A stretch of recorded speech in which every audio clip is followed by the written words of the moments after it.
श्री गणेशाय नमः। या देवी सर्वभूतेषु मां ब्रह्मचारिणी रूपेण संस्थिता। नमस्तस्यै नमस्तस्यै नमस्तस्यै नमो नमः। दोस्तों, आप सभी को चैत्र नवरात्रि की हार्दिक शुभकामनाएं। दोस्तों, माँ दुर्गा की नवशक्ति का दूसरा स्वरूप ब्रह्मचारिणी का है। यहाँ ब्रह्म का अर्थ है तपस्या से है। माँ दुर्गा का यह स्वरूप भक्तों और सिद्धों को अनंत फल देने वाला है। इनकी उपासना से तप, त्याग, वैराग्य, सदाचार और संयम की वृद्धि होती है। ब्रह्मचारिणी का अर्थ तप की चारिणी यानी तप का आचरण करने वाली देवी का यह स्वरूप पूर्ण ज्योतिर्मय और अत्यंत भव्य है। इस देवी के दाएं हाथ में जप की माला है और बाएं हाथ में कमंडल धारण किए है। पूर्व जन्म में इस देवी ने हिमालय के घर पुत्री के रूप में जन्म लिया था और नारद जी के उपदेश से भगवान शंकर को पति के रूप में प्राप्त करने के लिए घोर तपस्या की थी। इस कठिन तपस्या के कारण इन्हें तपस्चारिणी अर्थात ब्रह्मचारिणी नाम से अभिहित किया गया है। 1000 वर्ष तक इन्होंने केवल फल फूल खाकर बिताए और 100 वर्षों तक केवल जमीन पर रहकर श्राद्ध का निर्वाह किया। कुछ दिनों तक कठिन उपवास रखे और खुले आकाश के नीचे वर्षा और धूप के घोर कष्ट सहे। 3000 वर्षों तक टूटे हुए बिल्वपत्र खाए और भगवान शंकर की आराधना करती रही। इसके बाद तो उन्होंने सूखे बिल्वपत्र खाना भी छोड़ दिया। कई हजार वर्षों तक निर्जल और निराहार रहकर तपस्या करती रही। पत्तों को खाना छोड़ देने के कारण ही इनका नाम अपर्णा पड़ गया। कठिन तपस्या के कारण देवी का शरीर एकदम क्षीण हो गया। देवता, ऋषि, सिद्धगण, मुनि सभी ने ब्रह्मचारिणी की तपस्या को अभूतपूर्व पुण्य कृत्य बताया, सराहना की और कहा कि हे देवी, आज तक किसी ने इस तरह की कठोर तपस्या नहीं की। यह तुम्ही से ही संभव थी। तुम्हारी मनोकामना परिपूर्ण होगी और भगवान चंद्रमौली शिव जी तुम्हें पति रूप में प्राप्त होंगे। अब तपस्या छोड़कर घर लौट जाओ। जल्द ही तुम्हारे पिता तुम्हें बुलाने आ रहे हैं। इस देवी की कथा का सार यह है कि जीवन के कठिन संघर्षों में भी मन विचलित नहीं होना चाहिए। माँ ब्रह्मचारिणी देवी की कृपा से सर्व सिद्धि प्राप्त होती है। दुर्गा पूजा के दूसरे दिन देवी के इसी स्वरूप की उपासना की जाती है। दोस्तों, पुरातन काल में दुर्गम नाम का एक अत्यंत बलशाली दैत्य हुआ करता था। उसने ब्रह्मा जी को प्रसन्न करके समस्त वेदों को अपने अधीन कर लिया, जिस कारण सारे देवगण का बल क्षीण हो गया।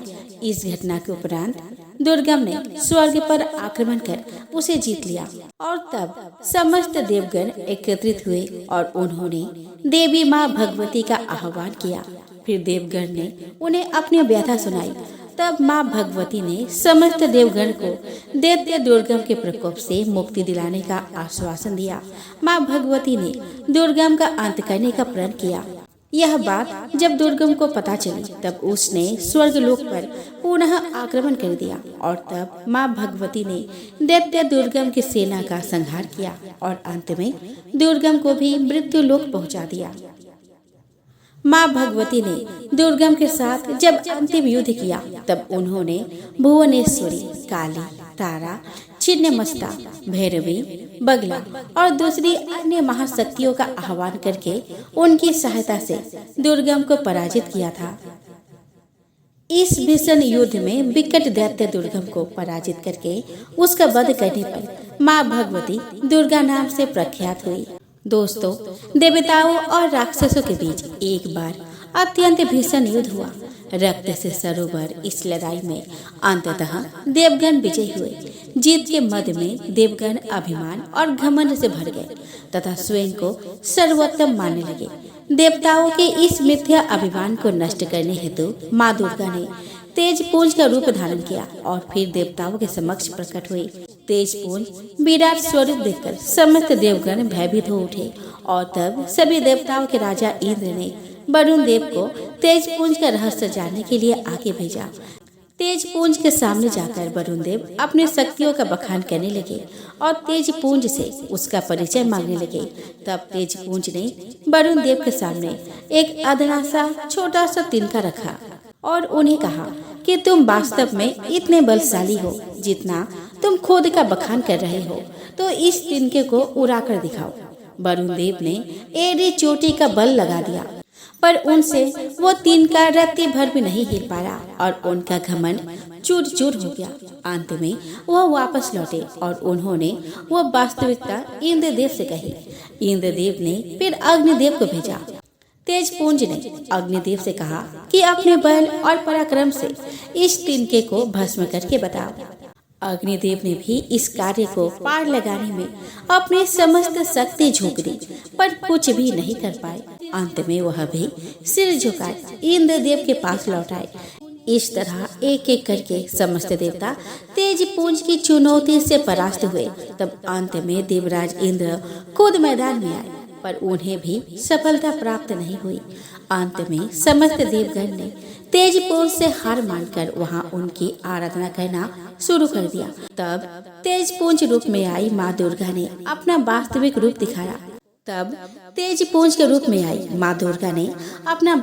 रूप दिखाया और देवताओं को यह ज्ञान दिया कि माँ शक्ति के आशीष से आप सबने दानव को परास्त किया है। तब देवताओं ने भी अपने गलती के लिए क्षमा मांगी और अपना मिथ्या अभिमान त्याग दिया। दोस्तों, एक धार्मिक कथा के अनुसार माँ पार्वती ने भगवान शिव को पाने के लिए कठोर तपस्या की थी। हजारों वर्षों तक चली इस कठोर तपस्या के फलस्वरूप माँ पार्वती ने शिव जी को तो पा लिया, पर तप के प्रभाव से वह खुद सांवली पड़ गई। विनोद में एक दिन शिव जी ने माँ पार्वती को काली कह दिया। यह बात माँ पार्वती को इतनी बुरी लग गई कि उन्होंने कैलाश त्याग दिया और वन गमन किया। वन में जाकर उन्होंने घोर तपस्या की। उनकी इस कठिन तपस्या के दौरान वहाँ एक भूखा शेर उनका भक्षण करने के इरादे से आ चढ़ा, लेकिन तपस्या में लीन माँ पार्वती को देखकर वह शेर चमत्कारिक रूप से वही रुक गया और माँ पार्वती के सामने बैठ गया और उन्हें निहारता रहा।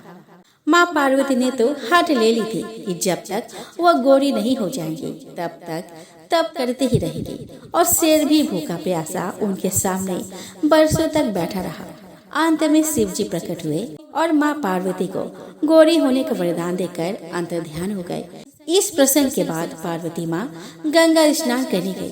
तब उनके अंदर से एक देवी प्रकट हुई और माँ पार्वती गौरी बन गई और उनका नाम इसीलिए गौरी पड़ा। और दूसरी देवी जिनका स्वरूप श्यामा था, उन्हें कौशिकी नाम से जाना गया। स्नान संपन्न करने के उपरांत जब माँ पार्वती वापस लौट रहे थे, तब उन्होंने देखा वहाँ एक शेर बैठा है जो उनकी ओर बड़े ध्यान से देखे जा रहा है। शेर एक मांसाहारी पशु होने के बावजूद उसने माँ पर हमला नहीं किया था। यह बात माँ पार्वती को आश्चर्यजनक लगी। फिर भी उन्हें अपने दिव्य शक्ति से यह आभास हुआ कि वह शेर जो तपस्या के दौरान भी उनके साथ वहीं पर बैठा था। और तब माँ पार्वती ने उस शेर को आशीष देकर अपना वाहन बना लिया।